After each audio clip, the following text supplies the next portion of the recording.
বন্ধুরা, সামনে বৃহস্পতিবার যদি বালিশের নিচে এই গাছের ফুল রেখে দিতে পারেন, তাহলেই আপনার জীবনে থাকা সর্ব দুঃখ কষ্ট ও জ্বালা যন্ত্রণা দূর হবে।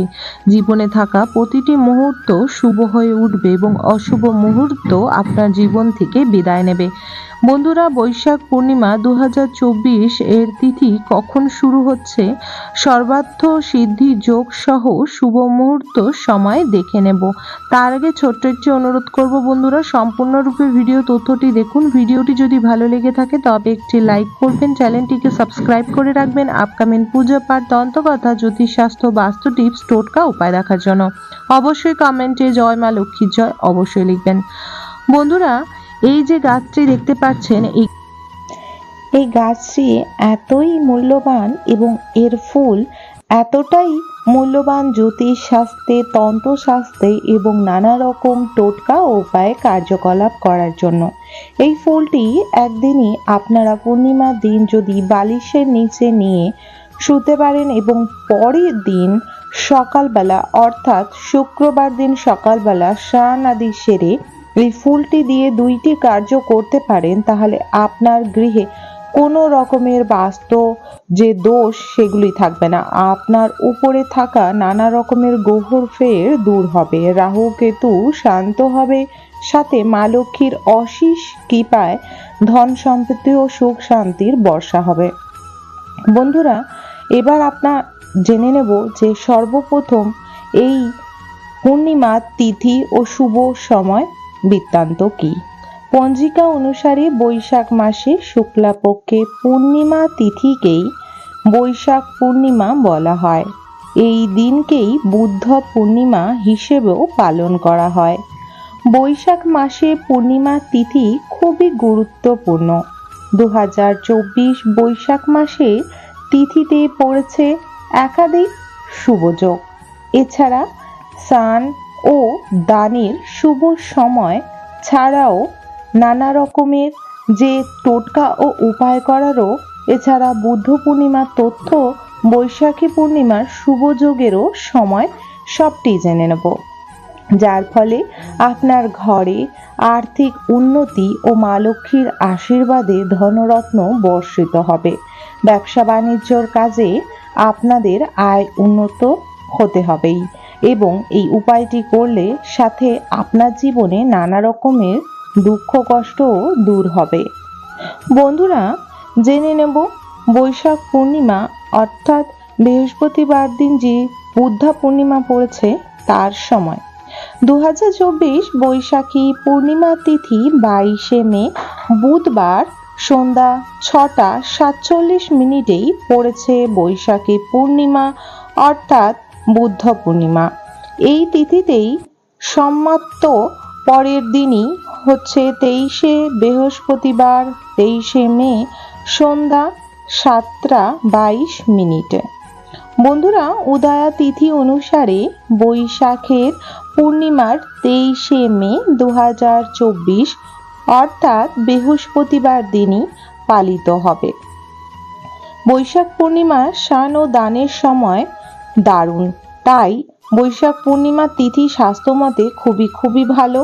এই দিন স্নান ও দান করলে নানা রকমের যে শুভ জীবনে সেগুলি ঘটতে থাকে এবং আপনার জীবনে সুখ শান্তি থাকে। বৈশাখে পূর্ণিমার ব্রহ্ম মুহূর্ত ভোর 4:04 থেকেই শুরু হবে, ভোরে 4:45 পর্যন্তই থাকবে।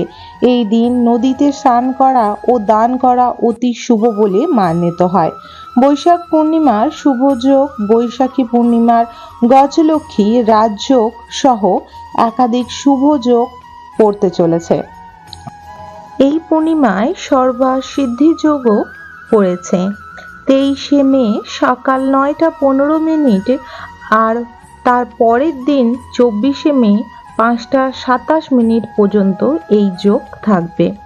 এই বৈশাখ বুদ্ধ পূর্ণিমা নামে পরিচিত এই দিন কিন্তু শিবযোগও পড়েছে 23 মে দুপুর 12:12 থেকে 24 মে সকাল 11:22 পর্যন্ত এই তিথি থাকবে।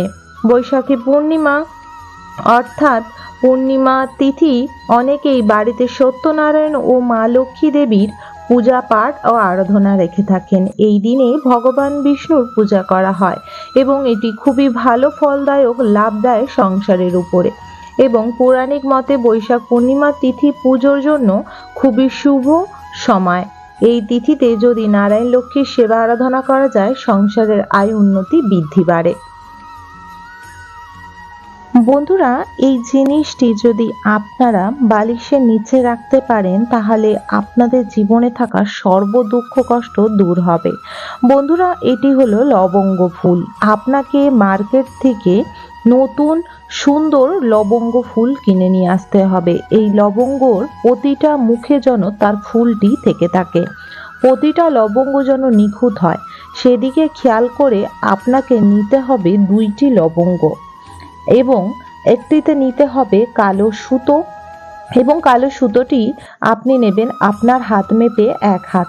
সেই হাত মেপে 1 হাত কালো সুতোর মধ্যে 9টি লবঙ্গ ওম নমঃ শিবায় বলে গিঁঠি মারবেন এবং 2টি লবঙ্গ শুধু রাখবেন। রাত্রিবেলা যখন আপনি শোবেন, আপনার বালিশের নিচে এই জিনিসগুলি রেখে আপনি শোবেন।